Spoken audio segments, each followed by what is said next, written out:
Hello बच्चों, let's see this question. तो इसमें बोला है कि जो रेडियस ऑफ न्यूक्लियस होती है वो स्मॉलर होगी रेडियस ऑफ एन एटम से by a factor of 10 to the power 5 according to alpha scattering experiment. और इसका रीजन दिया है कि more than 99% of the mass of atom होता है वो कंसंट्रेटेड होता है न्यूक्लियस पे। तो ये क्वेश्चन करने में मैं जो बोल सकता हूँ वो ये होगा कि जो की कॉन्सेप्ट यूज होगा वो हो जाएगा अल्फा स्कैटरिंग एक्सपेरिमेंट।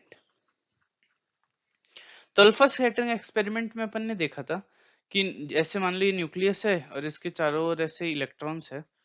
तो इसमें क्या होता है, जो अल्फा पार्टिकल्स थे वो ऐसे सीधे क्रॉस हो रहे थे, कुछ अल्फा पार्टिकल्स डिफ्लेक्ट हो रहे थे और एकदम कम अल्फा पार्टिकल्स रिटर्न बैक आ रहे थे। ये हो रहा था इसके अंदर। तो इससे अपन ने डिसाइड किया था कि जो न्यूक्लियस का साइज है वो बहुत स्मॉल है पूरे एटम के कंपैरिजन में, और उसका फैक्टर 10 टू द पावर 5 भी हो सकता है। तो जो असर्शन है वो करेक्ट है। जो रीजन है वो क्या है, more than 99.9% of mass of atom is concentrated in the nucleus.